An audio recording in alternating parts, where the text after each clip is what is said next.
As you know, most of these stratagems has been nerfed recently.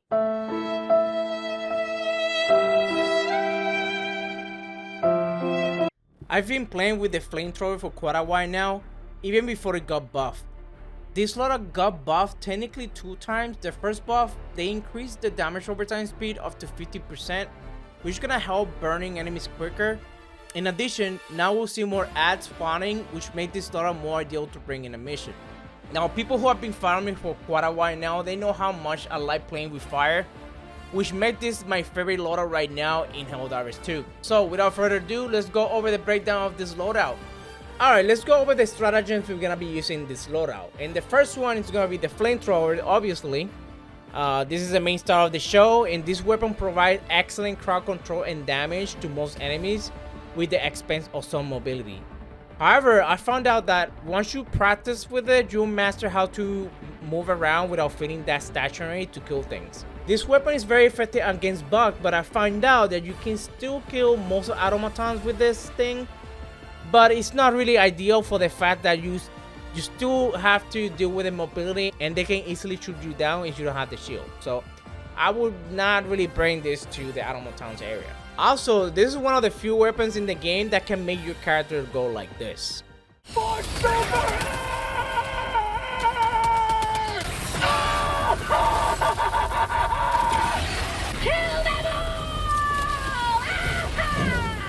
Which I find quite hilarious. Now, since we're dealing damage over time, in order to add another sort of damage, we're gonna have to equip the rubber dog. So whatever you're burning, the rubber dog will assist you to kill them faster. Most of the enemies that we are gonna do crowd control are small to medium ads, so they really don't have much health, and the rubber dog really overheats. That makes this stratagem very effective to clear ads. In addition, if you feel like you have to run away because you're getting swarmed by enemies, the rubber dog has long range to kill them while you run, so it's gonna help you to reset faster, because by the time you reload or you get ready, there's less enemy coming after you because the dogs already killed them. However, one thing that I need to point out is that if you're not very good with a flamethrower, you're gonna find yourself oftentimes still burning. So if you're dealing with stuff burning a lot, or the automatons, if you wanna, go there and use the flamethrower, I would recommend you to use the shield instead. Next, we're gonna equip the Nova Strike. This stratagem is excellent, providing a wide area of denial. It's gonna throw a huge fire carpet that will serve you to stop waves coming at you. Ideally, the way you want to use this stratagem is to throw them as soon the bugs start coming out, or also throw them in a way where you're close enough to finish whatever is on that fire carpet with your flamethrower and the rubber dog. The only bad thing about this stratagem is that it's not affecting blowing holes. You have to be extremely lucky to that to happen. I did a couple times, but it's not really consistent, so don't rely on that. However, we have some other tools to deal with that, so don't worry about it.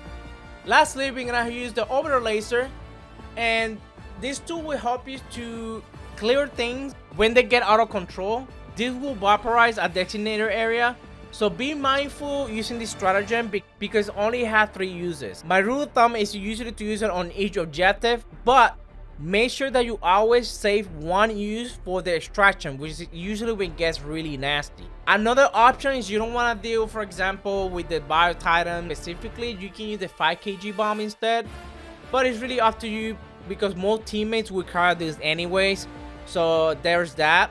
If you notice in this loadout, we have 2 stratagems that we work on their own, so it doesn't require positioning or planning. You can just throw it, they'll do their thing. Like the rubber dog will shoot automatically. The orbital laser would also do a trade automatically as well based on how many bugs are in the area. So you can focus on using your flamethrower, clean big waves, and same for the Maneuver Strike.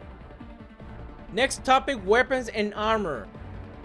Now sometimes enemies might force you to switch between the flamethrower into the primary weapon to kill them faster, otherwise you can get yourself killed. Especially when you get those enemies that move around too much like hunters, or maybe you have to reload your flamethrower and it's quite slow, so you might better off just switch to your primary weapon and kill whatever is in front of you. Now I'm still testing some of the new primary weapons that came out with the new warbond, so I'm gonna stick with the ones that you most likely have in your inventory for this loadout. And one of my favorites to run with this loadout definitely is gonna be the Breaker Incendiary.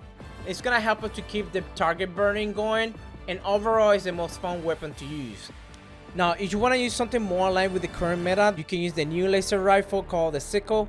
This thing is outperforming every single primary weapon right now, and pretty much synergizes with this loadout as well. So feel free to use that as your primary weapon. Now, as far as the secondary weapon, do we even need to discuss this section? The Redeemer has been the king by far, so that's the one you should be using. And I don't see the new one called the Dagger, which is an energy-based weapon, to surpass the Redeemer anytime soon. So that's the one we're gonna be using in this loadout. As far as grenades, obviously we're gonna go with the Incendiary. And this thing, I found out that you can blow holes with it, which is great, but also it's gonna assist you creating fire carpets when your Novice Strike is not available. Another great option that I find out is the new Stun Grenade. I think this is gonna be the meta now. It's definitely really powerful, because this thing can stop pretty much anything, including Titans.